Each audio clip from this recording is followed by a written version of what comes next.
안녕하세요. 저는 30대 후반의 여자입니다. 인생을 살다 보면 내가 쌓아왔던 모든 것을 송두리째 흔들어버리는 악연을 만나기도 하죠.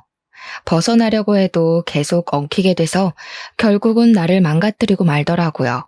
평소에 사연을 즐겨듣다 보니 문득 저와 얽혔던 지독한 악연들이 떠오르는 날이네요. 지금 생각해봐도 기가 막히지만 다 털어놓으면 후련해지지 않을까 하는 마음으로 제 이야기를 시작해볼게요. 저는 어릴 때부터 홀어머니와 둘이 살았어요. 지금에서야 저를 혼자 키우느라 엄마가 얼마나 고생하셨을지 가늠이 안 되지만 어린 시절에는 엄마의 사랑 덕분에 부족하다는 생각 없이 밝게 잘 자랐어요. 엄마는 분식집을 하셨는데 얼마나 저에 대한 사랑이 각별하셨는지 제가 다니던 초등학교, 중학교, 고등학교를 옮겨 다니시면서 장사를 하셨답니다. 언제나 일을 하셔야 해서 저를 돌볼 수 없으니 가까이서라도 지켜보려고 했던 마음이셨겠죠. 중고등학교 때는 친구들 데리고 가면 엄마가 언제나 떡볶이를 듬뿍 주시곤 했어요. 그래서 저는 항상 친구도 많고 즐거운 학창 시절을 보낼 수 있었던 것 같아요. 엄마는 제가 결혼을 한 후에도 다녔던 고등학교 앞에서 분식집을 하셨답니다. 가끔 가보면 교복 입은 아이들과 정답게 수다 떠시는 엄마를 볼 수 있었는데요. 그 시절의 엄마와 제가 생각나서 마음이 찡해지곤 했죠. 저는 얼른 자립을 해서 엄마에게 도움이 되고 싶었던 생각이 컸기 때문에 전문대를 나와서 바로 작은 회사의 경리로 일을 시작했답니다. 남편을 만난 지는 그 즈음이었어요. 친한 동료가 있었는데 같이 저녁을 먹으면서 찍은 사진을 동료의 친구였던 남편이 우연히 보게 된 것이죠. 그 이후로 자꾸 저를 소개해달라고 졸랐다면서 소개팅을 주선해 주었답니다. 처음 만난 남편은 동갑답지 않게 참 젠틀하고 좋은 가정에서 살아왔겠구나 하는 생각이 드는 사람이었어요. 문득 보이는 행동에서 여유가 느껴지고 대화를 해보니 저보다 아는 것도 참 많았죠. 남편은 적극적으로 구애를 해왔고 우리는 곧 연인이 되었답니다. 남편이 데려가는 식당이나 뮤지컬 극장, 여행은 저에게 참 새로운 곳이 많았죠. 살면서 해본 것도 가본 것도 별로 없다는 것을 남편을 통해 알게 되었달까요? 마치 저에게 신세계를 열어준 듯이 남편과 처음 해보는 것이 많아 데이트는 항상 즐거웠죠. 사귄 지 1년도 되지 않아 남편은 자꾸 결혼하자는 이야기를 꺼내더라고요. 저는 데이트하고 만나는 건 참 좋았지만 아직 20대 후반이었고 모아둔 돈도 없었기에 결혼은 한 번도 생각해보지 않았어요. 부담스럽다고 거절했지만 남편은 일단 집에 가서 부모님께 인사드리자고 계속 재촉했답니다. 그렇게 남편에게 끌려다니다 보니 어느새 남편 집 앞에 서 있더라고요. 시부모 댁은 서울 근교의 주택단지에 있는 단독주택이었는데 기와가 있는 현대적인 한옥으로 멋들어지게 지어져 있더라고요. 저는 쭉 빌라에서만 살아서 단독주택에 산다는 건 생각도 못 해봤는데 집을 구경해보니 참 멋지긴 했답니다. 앞마당과 뒷마당도 널찍하고 작게 텃밭도 있고 시부모님은 드라마에 나오는 것처럼 여유롭게 살고 계시더라고요. 시부는 공무원을 하셨다가 퇴직한 지 얼마 되지 않았고 시모는 항상 전업주부셨다고 해요. 저를 위해 식사를 준비해 두셨는데 텃밭에서 직접 땄다는 신선한 채소와 윤기 나는 갈비찜을 먹으며 잠시나마 완전한 가족 속에 있는 듯한 행복을 느꼈죠. 그런데 남편은 부모님께 저에 대해 아무 말도 하지 않았던 모양이에요. 홀어머니가 분식집을 하시고 저는 경리로 일한다는 걸 아시더니 시모의 표정이 바로 차갑게 돌변하시더라고요. 방금 전까지는 인자한 미소를 지으시면서 며느리가 너무 예뻐서 손자보면 아주 잘생기겠다고 하시더니 제 쪽은 쳐다보지도 않으셨어요. 30도 안 됐는데 아직 결혼은 너무 일러. 결혼이 하고 싶으면 5년은 있다가 해라. 5년을 어떻게 기다려? 왜 갑자기 억지를 부리세요? 난 내년 안에 꼭 결혼할 거예요. 내가 이런 말까진 안 하려고 했는데 집안도 좀 격이 맞아야지. 한쪽이 너무 기울면 결국 헤어지게 마련이야. 아가씨도 내 말 서운하게 생각하지 말고 반반한 얼굴 믿고 우리 아들 꼬신 모양인데 취집하려고. 마음 먹었으면 더 나이 있는 남자를 잡던가. 순진한 애 데리고 뭐 하는 거야? 어휴, 염치도 없어라. 저는 결혼하려는 마음도 없었는데 한순간에 결혼하지 못해 환장한 여자가 되어 있더라고요. 여태껏 살면서 이런 험한 소리는 들어본 적이 없어서 머리가 하얘져 대꾸 한마디도 못하겠더라고요. 남편이 저를 붙잡았지만 부들부들 떨리는 손을 애써 잡으며 그 집을 나와버렸어요. 그렇게 남편과 헤어지려고 마음을 먹었죠. 남편은 매일 회사 앞으로 찾아와서 절대 못 헤어진다며 눈물까지 보이더라고요. 시모한테 받은 모욕을 떠올리며 모질게 대하려고 했지만 사랑이 뭔지 남편 얼굴만 보면 같이 눈물이 흐르더라고요. 자기가 책임지고 허락받을 테니 헤어질 생각만 하지 말라면서 저에게 더욱 정성을 다했답니다. 헤어진다는 생각만 해도 가슴이 저미는데 눈물이 어떻게 끝낼 수가 있었겠어요. 결국 남편이 허락받을 때까지 기다리기로 했고 시부가 시모를 설득해 결국 몇 달이 걸려 상견례를 할 수 있었답니다. 시모의 아나무인 태도는 상견례에서도 여전했죠. 제가 이 결혼을 찬성해서 시키는 게 아니라는 건 사돈도 잘 알아주시길 바랍니다. 그만큼 따님 교육 잘 시켜서 보내주세요. 제가 인생을 살아보니까 아버지 없는 애들은 어디선가 꼭 티가 나더라고요. 잔뜩 긴장을 한 엄마는 시부모에게 제대로 대답도 잘하지 못하셨어요. 저는 묵묵히 듣기만 하는 엄마를 보고 너무 화가 나서 한마디 하려고 입을 열었는데 엄마가 가만히 제 손을 잡으시더라고요. 엄마와 눈이 마주친 저는 간절한 눈빛에 결국 입을 닫아야만 했죠. 제가 놀랄 정도로 엄마는 남부럽지 않게 결혼식과 혼수를 준비해 주셨어요. 어디서 돈이 났냐고 물어봐도 딸 결혼하는데 보태려고 이 정도는 준비해 두셨다는 말만 해주시더라고요. 시모가 혼수로 꼬투리를 잡으려고 했지만 막상 제가 준비한 걸 보자 별다른 말을 못할 정도였답니다. 결혼을 한 후부터 저는 일주일에 한 번 또는 2주일에 한 번은 꼭 시댁에 가야만 했죠. 시모는 저를 그렇게 못마땅해 하시면서도 주말마다 저를 불러댔어요. 집안의 가풍을 배우고 집안 살림을 배워야 한다는 이유로 말이죠. 평일에 직장을 다니니까 주말에 간절히 쉬고 싶었지만 시모에게 잘 보이고 싶은 마음으로 꼬박꼬박 시댁으로 가서 알려주는 대로 반찬을 배우고 집 청소까지 했답니다. 남편에게 너무 힘들다며 하소연을 해봤지만 시모 마음에 들고 친해질 수 있는 기회 아니냐면서 조금만 참고 해보라고 하더라고요. 그렇게 결혼을 하고 첫 설 명절을 맞게 되었어요. 평생 전업주부로 살아온 시모는 자신의 음식 솜씨에 대해 자부심이 엄청났어요. 시부와 남편이 밥 먹으면서 맛있다는 소리를 안 하면 삐지는 게 눈에 보일 정도였죠. 시모가 한 음식을 먹을 때마다 항상 맛있다고 호들갑을 떨어야 했답니다. 엄마와 둘이서 살아서 저는 명절을 항상 간소하게 지내곤 했는데 시댁에 와서 이렇게 명절에 음식을 많이 할 수 있다는 걸 처음 알았네요. 친척들이 많이 온다며 음식량을 어마어마하게 준비하더라고요. 3시간을 꼼짝 못하고 전을 부치는데 허리가 끊어질 것 같았죠. 음식 하나 할 때마다 앞으로 제가 할 일이니 똑바로 보고 배우라며 얼마나 무섭게 다그치는지 다음 명절이 벌써 걱정될 정도였답니다. 새벽부터 이른 저녁까지 시모와 꼬박 음식을 했는데 기절할 것 같이 힘들었어요. 시부와 남편은 손 하나 까딱하지 않고 텔레비전을 보고 있는데 제 눈치를 본 남편이 어슬렁거리며 주방에 들어왔다가 시모에게 내쫓기더라고요. 막 저녁 준비가 다 되었을 때 초인종이 울렸어요.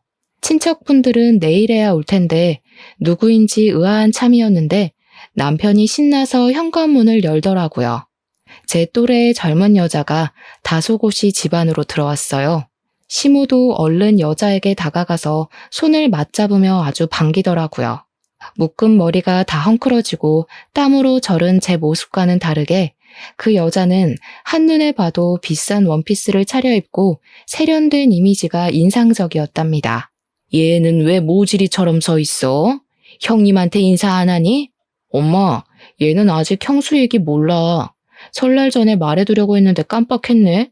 남편이 외동인 줄 알았는데 낯선 여자가 형수라니 무슨 말인지 도통 이해가 되지 않더라고요. 사실 내가 형이 있었는데 우리 결혼하기 2년 전에 교통사고로 죽었거든.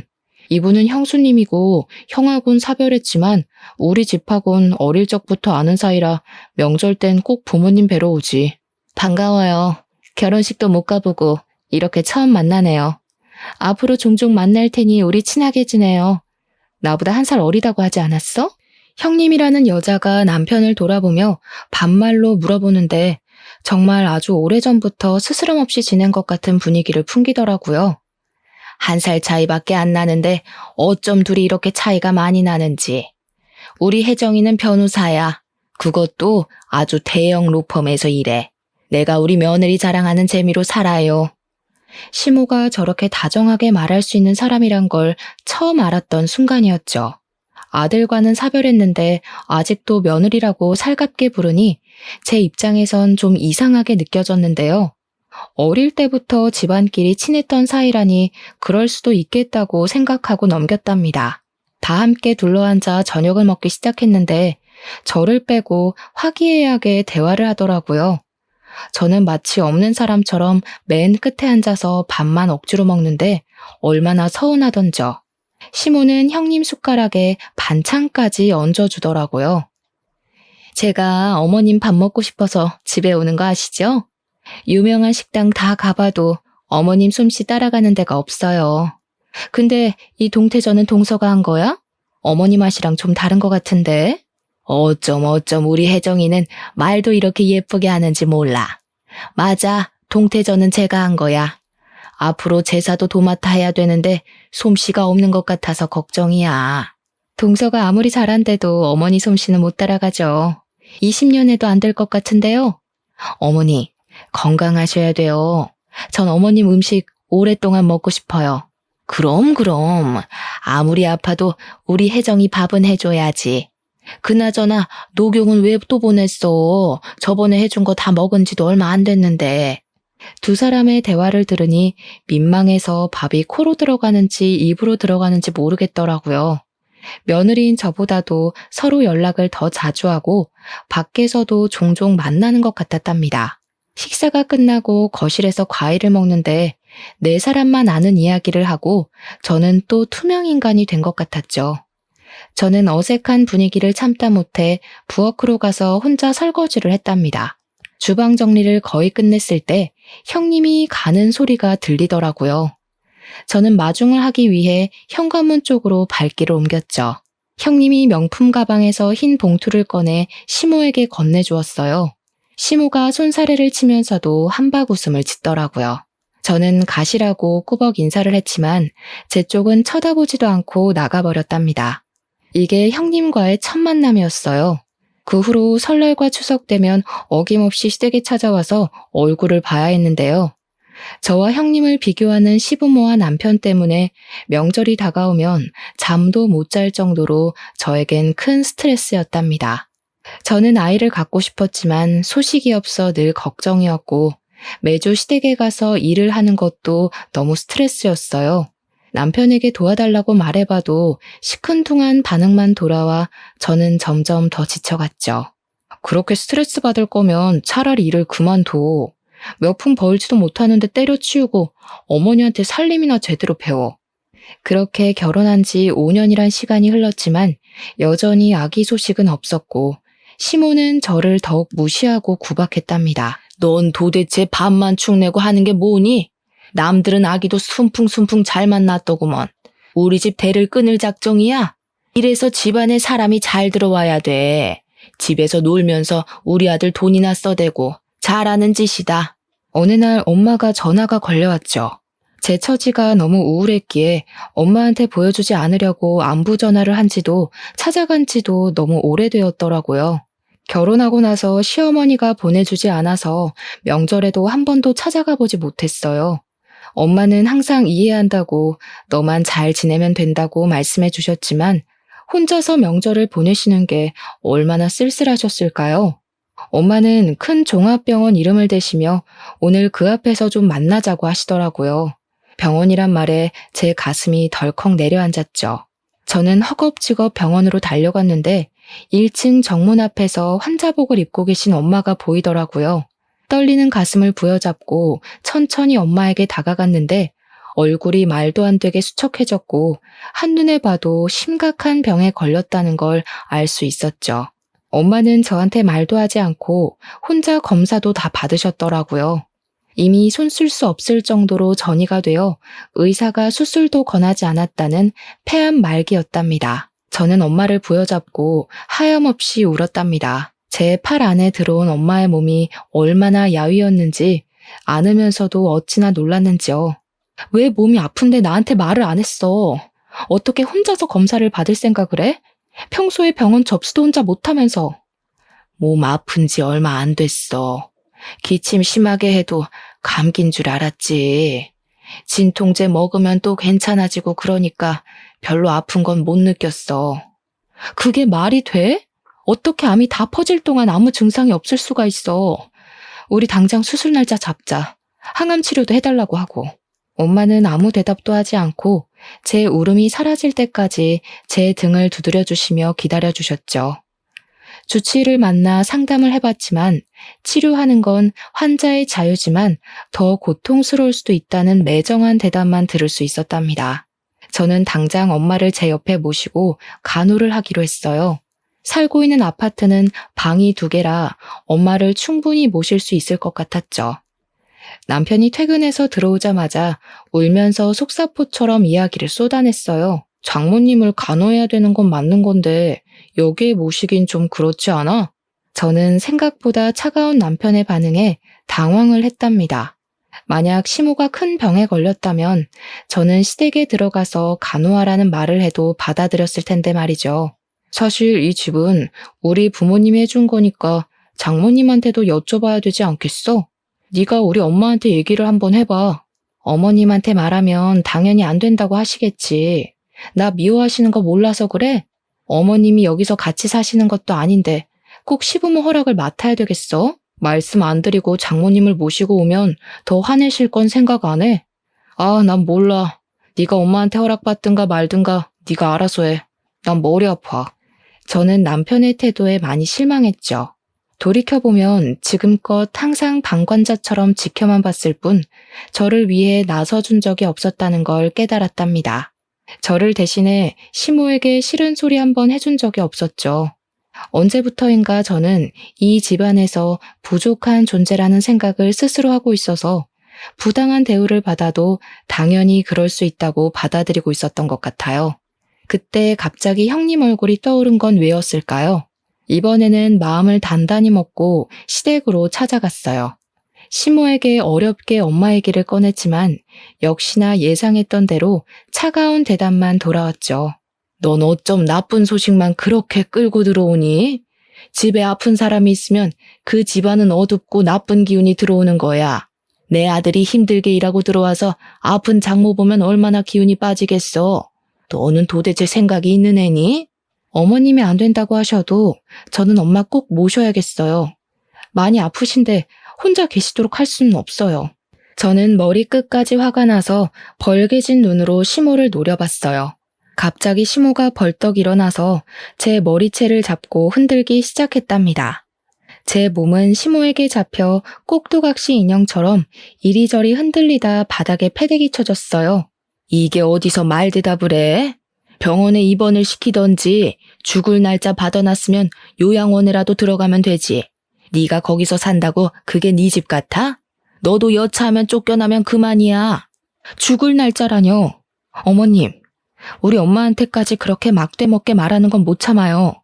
제가 그 잘난 집 나올 테니까 걱정 붙들어 매세요. 화난 시모가 제 손목을 낚아채려는 걸 탁 쳐내고 시댁을 나와버렸어요. 저는 그 길로 엄마 집으로 들어갔답니다. 날이 갈수록 몸이 약해져가는 엄마의 곁을 밤낮으로 지켰어요. 한동안 남편과 시모가 매일 전화를 해댔지만 받지 않았죠. 엄마가 아픈 건 너무나도 슬픈 일이었지만 시댁도 남편도 없이 엄마와 둘이 지내니 오히려 저는 너무 평안하고 행복한 기분마저 들었답니다. 그렇게 눈 깜짝할 사이에 몇 달이 흘렀죠. 제가 함께 살자 엄마의 상태가 조금씩 호전되는 것처럼 느껴졌답니다. 남편과 이혼할 것은 아니니 저녁 시간에 가서 남편이 먹을 요리를 해놓기 시작했어요. 엄마 집으로 들어간 초반에는 남편에게 연락이 왔지만 어느 순간부턴 아무 연락이 없더라고요. 제가 메시지를 보내고 답도 없고 말이죠. 가끔 집에 가보면 청소도 깨끗이 되어 있고 빨래도 밀리지 않고 제가 없어도 잘 살고 있는 것처럼 보이니까 서운한 마음이 들더라고요. 남편과의 사이가 나빠서 집을 나간 것도 아니었는데 마치 별거를 하고 있는 것 같은 상황이 되어 있었답니다. 그래서 불안한 마음에 저녁을 해놓기 시작한 거였는데요. 남편은 저를 다시 봐도 시큰둥하더라고요. 오랜만에 봤는데 반갑지도 않아? 집 정리도 잘 되어 있고 나 없어도 잘 사는 것처럼 보이네? 너 마음대로 네 발로 나갔으면서 이제 와서 왜 이래? 너 없으면 엉망진창일 줄 알았냐? 야, 일주일에 2번 일하는 아줌마 부르니까 네가 살림할 때보다 훨씬 낫다. 장모님의 안부 한 번을 묻지 않는 남편의 태도에 화가 났지만 저는 바보같이 매일 저녁을 해주고 남편이 밥을 다 먹으면 설거지까지 해두고 밤에 부랴부랴 엄마 집에 돌아오는 생활을 계속했답니다. 그렇게 지내던 어느 날 집에 가보니 남편이 평소보다 일찍 왔는지 거실 소파에서 자고 있더라고요.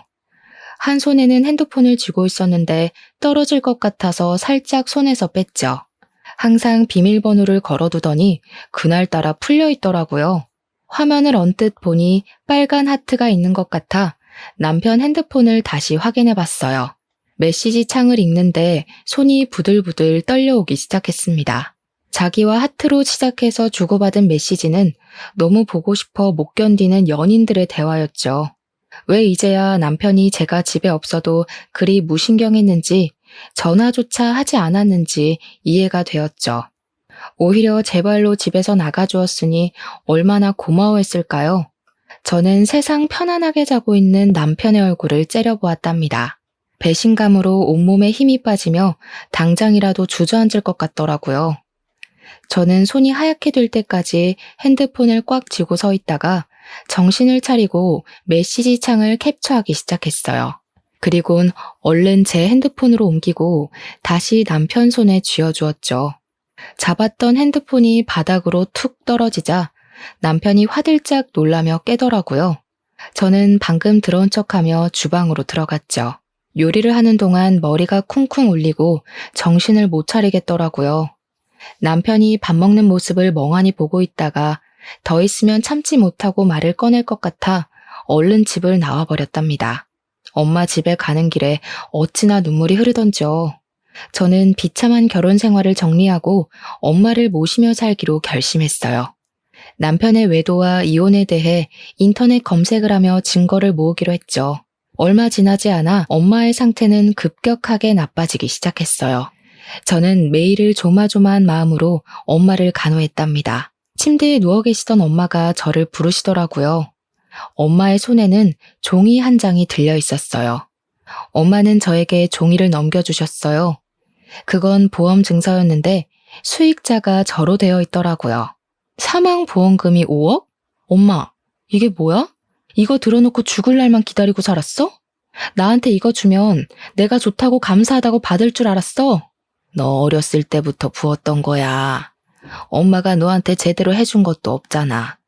좋은 대학을 보내주지도 못했고 하고 싶은 거 다 해주지도 못했고. 나 이런 거 필요 없어. 내가 바라는 건 엄마가 내 옆에 오래 있는 거야. 이딴 돈 엄마가 살 수 있다면 내가 엄마한테 줄게. 엄마가 없으면 이게 무슨 소용이야? 네가 시집가서 얼마나 힘들게 사는지 엄마가 다 알아. 알면서 도와주지도 못하고 사돈한테 한 소리 제대로 하지도 못했어. 이렇게 못난 엄마 네가 용서해줘. 엄마 가면 이 돈으로 너 하고 싶은 거 하면서 훨훨 날아가 살아. 넌 누가 뭐래도 세상 제일 소중한 내 딸이야. 저는 피를 토하는 심정으로 엄마 무릎에 고개를 묻고 통곡을 했죠. 저와 엄마는 오랫동안 함께 껴안고 뜨거운 눈물을 흘렸답니다. 엄마는 마지막이 곧 올 거라는 걸 알고 계셨던 걸까요? 얼마 지나지 않아 엄마는 숨을 거두고 말았습니다. 남편에게 바로 연락을 했지만 중요한 회의가 있다며 제가 장례 준비를 다 마친 뒤늦은 저녁에서야 왔더라고요. 가뜩이나 횡한 장례식장에 저 혼자 상주로 앉아있는데 돌아가신 엄마를 끝까지 걱정시키는 것 같아 면목이 없었답니다. 시부는 장례식장에 왔지만 시모는 오지도 않았죠. 알고 보니 친목계 여행 일정이 잡혀 있어서 지방으로 여행을 갔다더라고요. 끝까지 저와 엄마를 업신여기는 남편과 시모의 행동으로 인해 저는 이혼에 대한 결심을 더더욱 굳히게 되었어요. 장례식이 끝난 뒤 저는 다시 집으로 들어갔죠. 바람 피우는 걸 제가 알고 있다는 사실을 모르는 남편은 뭐하러 집에 들어오냐며 비아냥거리더라고요. 그날부터 저는 외도 증거를 찾기 위해서 집안과 남편의 옷을 뒤져봤지만 별다른 건 나오지 않았어요. 남편의 컴퓨터를 보려고 했지만 비밀번호가 걸려 있어 살펴볼 수도 없었습니다. 저는 남편이 자고 있는 밤에 몰래 나와 자동차의 블랙박스를 확인해 봤는데 역시나 여자가 차에 타고 남편과 노닥거리는 음성을 찾을 수 있었어요. 목소리만 들어서는 누군지 알 수는 없었죠. 저는 그렇게 증거를 하나씩 찾아 나갔답니다. 그리고 엄마의 유언대로 저는 홀로 서기를 준비하기 시작했죠. 엄마가 남겨주신 5억의 보험금을 받아서 어떻게 써야 할지 고민을 했어요. 엄마의 목숨과 바꾼 귀한 돈인데 함부로 쓰고 싶지 않았어요. 저는 오랫동안 봐두었던 아파트 한 채를 사게 되었죠. 지금 살고 있는 동네에서 멀지 않은 곳인데 유명한 학군인지라 인기가 많은 동네고 아이 키우기도 좋은 환경이라 남편에게 그 아파트로 이사 가자고 말해본 적이 있었어요. 남편은 부동산에 대해 알지도 못하면서 몇 억씩 하는 아파트를 함부로 투자하냐고 저한테 핀잔을 주었거든요. 저는 운이 좋게도 바로 세입자를 받아서 다달이 큰 수익을 낼 수 있었답니다. 그러는 사이 추석이 돌아왔고 저는 아프다는 핑계를 대고 시댁에 가지 않았죠. 시모가 남편에게 전화해서 아프든 말든 끌고 오라는 소리가 수화기 밖으로 쩌렁쩌렁 들리더라고요. 그러거나 말거나 침대에 누워 이불을 푹 눌러쓰고 꼼짝도 하지 않았답니다. 명절에 안 가다니 너 제정신이야? 엄마가 장 다 봤는데 혼자 어떻게 하시냐고 난리야.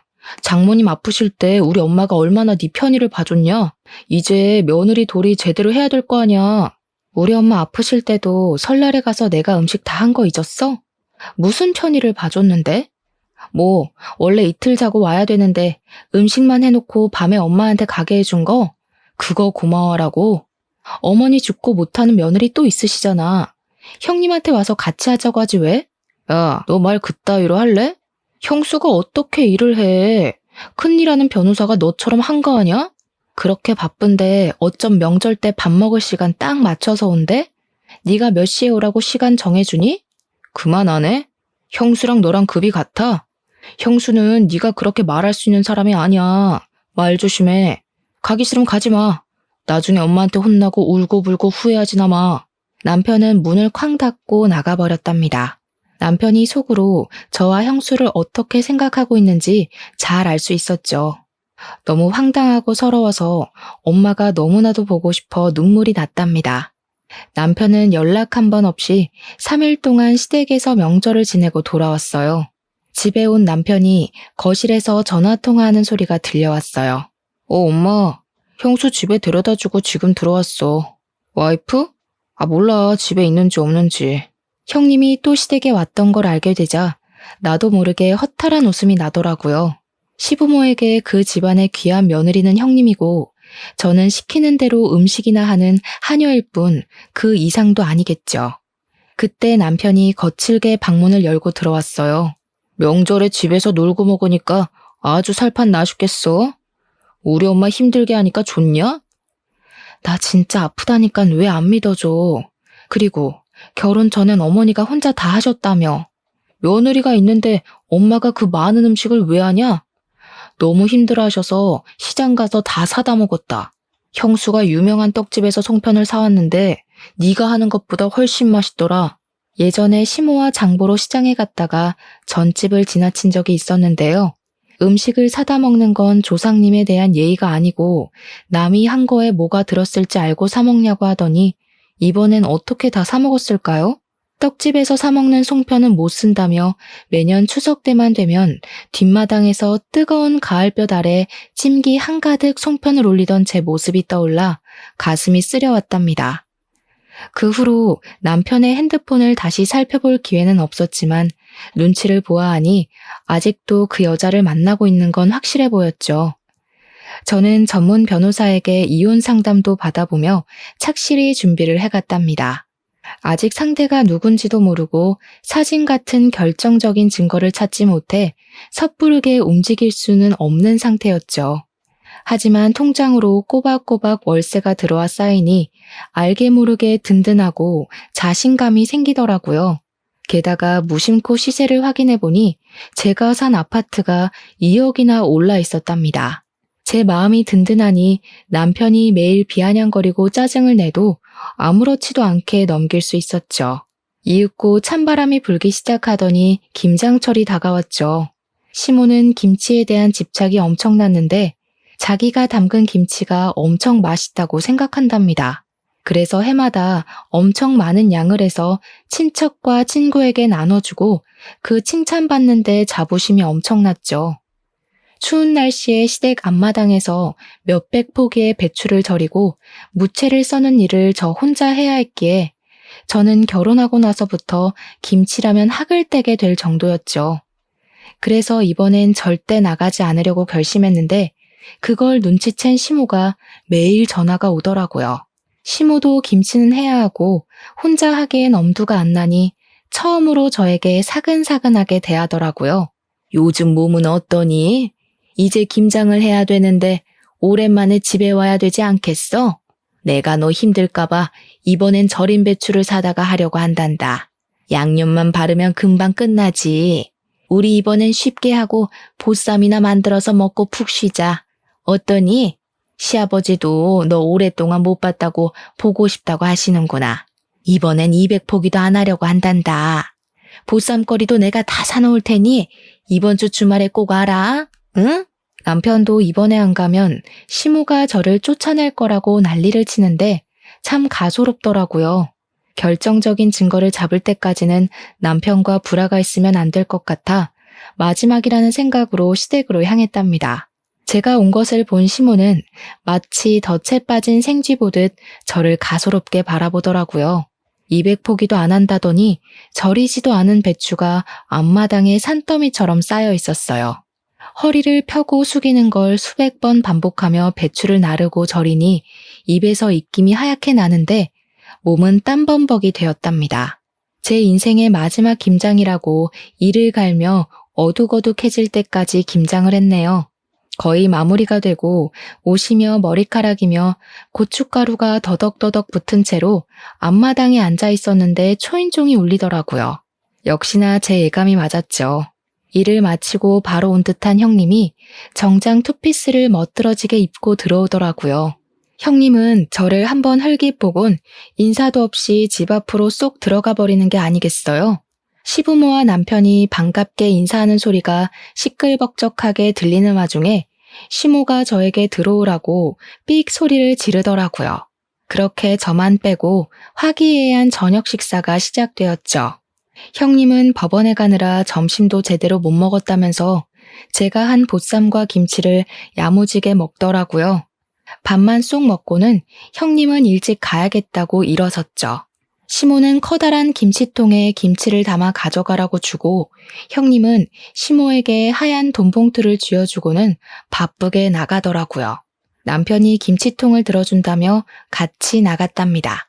식탁을 정리하는데 형님이 핸드폰을 두고 나갔더군요. 저는 얼른 핸드폰을 들고 차가 주차되어 있는 뒷마당으로 갔죠. 불빛이 없어 컴컴한데 옆에 나란히 있는 두 사람의 형체가 보이더군요. 가까이 다가가던 저는 걸음을 멈추어 설 수밖에 없었어요. 세상에 두 사람이 부둥켜 안고 있는 게 아니겠어요. 저의 몸은 강목처럼 딱딱하게 굳어 움직일 수가 없었죠. 소리를 낮추어 대화를 이어가는 두 사람의 목소리가 들렸어요. 어디선가 들었던 낯익은 목소리였어요. 바로 블랙박스에서 들었던 여자의 목소리였던 거였죠. 순간 누가 이마를 세게 때린 듯이 눈앞에서 불꽃이 번쩍하고 튀는 것 같더라고요. 정신을 차린 저는 악을 쓰며 두 사람에게 달려갔어요. 저를 본 두 사람이 놀라서 황급히 떨어지더라고요. 분노를 참지 못한 저는 마당에 있는 물 호수를 틀어서 둘을 향해 사정없이 뿌려대기 시작했답니다. 형님이 비명을 지르며 손으로 얼굴을 가리고 남편은 저에게 달려들더라고요. 그래서 남편 눈을 향해 더욱더 세게 물 호수를 뿌려댔어요. 형님의 비명소리에 달려온 시모가 얼른 수도꼭지를 잠가버리더니 제 머리채를 잡으려고 손을 휘저기며 달려오는 게 아니겠어요? 저는 온 힘을 다해 시모를 밀어 잡아뜨려 버렸어요. 여태껏 둘이 붙어먹었다 이거지? 사람 하나 바보 만들고 재밌었니? 너네 이런 사이인 거 네 엄마도 알고 있었어? 이 나쁜 놈아. 저는 차의 트렁크에 놓인 김치통 뚜껑을 열어서 김치 두 포기를 양손에 들고 남편과 형님 얼굴에 문대버렸어요. 두 사람은 눈이 맵다고 악을 쓰며 주저앉고 난리가 났죠. 당황한 시모가 그걸 보고 다시 물 호스를 두 사람한테 뿌리기 시작했죠. 그 모습을 보고 있으니 아주 코미디가 따로 없더라고요. 저는 머리 위로 김치통을 들어서 시모한테 던져버렸어요. 시모가 중심을 잃고 쏟아진 김치 위에 넘어져 버렸답니다. 시모가 저를 향해 죽일련 소리를 질러댔어요. 저 두 사람이 사랑해서 죽고 못 사는 사이라네요. 좋으시겠어요? 이제 진짜 둘째 며느리 하시면 되겠네요. 저 자랑스러운 며느리랑 천년만년 김치 담그시면서 행복하게 사세요. 저는 바로 시댁을 뛰쳐나왔죠. 중요한 물건만 챙겨 나오려고 집으로 돌아왔는데 문득 남편의 컴퓨터가 눈에 밟히더라고요. 어쩐지 형님과 관련된 비밀번호를 걸어두었을 것 같아서 저장되어 있던 형님의 핸드폰 끝번호를 쳐봤더니 바로 암호가 풀리는 게 아니겠어요? 역시나 컴퓨터 안에는 둘이서 찍은 사진이 가득 저장되어 있었고 저는 모조리 옮겨 증거를 확보할 수 있었답니다. 둘이 얼굴을 맞대고 있는 게 제일 처음 찍은 사진이었는데 날짜를 따져보니 형이 사고 나서 죽은 지 6개월이 지난 후였더라고요.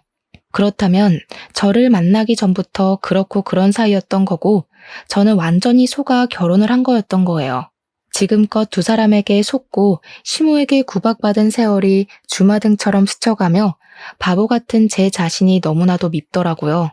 저는 제가 속아왔던 시간만큼 두 사람에게도 죗값을 치르도록 하고 싶었답니다. 그래서 사진을 비롯한 모든 증거들을 제가 선임한 변호사에게 보내고 형님을 상대로 상간녀 소송을 바로 진행했어요. 그리고 형님의 로펌 회사 대표에게 사진 몇 장과 소송이 진행되고 있다는 내용의 편지를 보냈죠. 당연히 형님은 해당 로펌에서 퇴직당했고 저에게 위자료까지 물게 되었답니다. 제가 형님에게 소송을 걸었다는 사실을 듣자마자 남편이 저에게 전화해서 온갖 욕을 하더라고요. 너까짓 게 뭘 할 수 있는데 복수라도 하려고? 너 좋은 말로 할 때 당장 소송 취하해? 너 때문에 우리 혜정이 로펌에서 잘렸잖아. 손해배상 청구할 거야. 손해배상 청구해야 될 사람은 나야. 네가 망친 내 인생은 어떻게 책임질 건데? 너도 인생 나락갈 준비나 해. 저는 남편의 회사 홈페이지에 외도 사실과 사진 증거를 올렸어요. 워낙 보수적인 기업이었기에 소문이 돈다면 남편이 사생활이라고 항변해봤자 타격이 갈 거라는 걸 예상했거든요. 남편과 더 이상 마주치거나 연락하고 싶지도 않았기에 이혼의 모든 과정을 변호사를 통해 처리했답니다. 외도의 증거가 너무 확실했기 때문에 남편은 소송도 해보지 못하고 제가 원하는 대로 조정 이혼으로 마무리를 지을 수밖에 없었죠. 남편의 외도 사실을 안 뒤부터 정보를 계속 수집하고 유리하게 이혼할 수 있도록 미리 준비해둔 덕분이었죠. 그래서 저는 살고 있는 아파트를 비롯한 재산 분할도 넉넉히 받을 수 있었답니다. 조정 협의하는 마지막 날 법원에서 남편을 만났는데 얼굴이 눈에 띄게 수척해져 있고 옷도 후줄근하게 입고 왔더라고요. 남편 인생을 이렇게 망가뜨려도 되냐? 너 이렇게 독한 애였어? 너 때문에 나 회사도 권고사직 당했어. 우리 엄마도 뇌출혈로 쓰러져서 지금 병원에 계신다. 그래, 인정한다. 나도 잘못했고 너도 잘못한 거 있어. 서로 용서하고 새롭게 시작해보자. 정신 나간 소리 하고 있네. 네 천년의 사랑이 들으면 어쩌려고 그딴 소리라고 있니? 들러리는 빠져줄 테니까 잘난 혜정이랑 행복하게 사셔. 그 나쁜 년 얘긴 하지 마. 로펌 잘리고 바로 지방에 있는 로펌으로 옮기고 연락도 끊겨서 알아보니까 거기 대표랑 그렇고 그런 사이더라. 내가 지한테 어떻게 했는데. 됐고, 하소연은 당사자한테나 가서 해. 너는 인간의 탈을 쓰고 어떻게 이런 일을 벌이니? 지옥 가서 네 형 얼굴은 어떻게 보려고. 다시는 마주치지도 말자. 아, 이건 내 마지막 선물이야.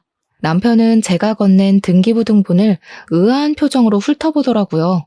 내가 전에 이사 가자던 아파트 기억나? 네가 거긴 갈수록 떨어질 거라고 안목 없다고 나 엄청 무시했잖아. 나 그 아파트 샀는데 2억이나 올랐어. 너네 부모가 사준 아파트보다 거의 2배가 됐더라. 너나 안목 좀 높여야겠다. 여자 보는 안목도 좀 키우고. 저는 표정이 일그러지는 전 남편을 뒤로하고 가뿐한 걸음으로 법원을 나섰답니다. 그 후로 다시는 전 남편을 보지 않았고 소식도 모르고 잘 지내고 있어요. 이혼하고 나면 혼자 무슨 일을 하고 살아야 할지 고민이 참 많았는데요. 어릴 때부터 손재주가 있는 편이어서 반영구 화장 기술을 배워 지금은 숍을 차려서 바쁘게 지내고 있답니다. 입소문이 조금씩 나더니 평일도 예약이 꽉 차서 외로움을 느낄 시간도 없고요. 엄마 덕분에 구매한 아파트에서 혼자 살면서 느긋한 싱글 라이프를 즐기고 있죠. 남편의 무시와 시모에게 모진 대우를 받고도 꾸역꾸역 결혼 생활을 이어나갔던 건 가족이라는 울타리에서 떨어져 나가 혼자가 된다는 두려움 때문이었던 것 같아요. 하지만 가장 사랑했던 엄마와도 헤어지고 완전히 혼자가 된 지금 되돌아보면 그런 두려움을 가졌던 것이 얼마나 어리석었는지 잘 알 것 같답니다. 저는 혼자 살고 있지만 누구보다도 충만하고 기쁜 매일매일을 살고 있거든요. 나를 갉아먹는 누군가와 함께 지내는 게 더 외로운 거라는 걸 알게 된 지금이 더욱 행복하답니다. 저의 이야기에 한 사람이라도 희망과 용기를 얻게 된다면 참 기쁠 것 같은 생각을 하며 마쳐봅니다. 들어주셔서 감사합니다.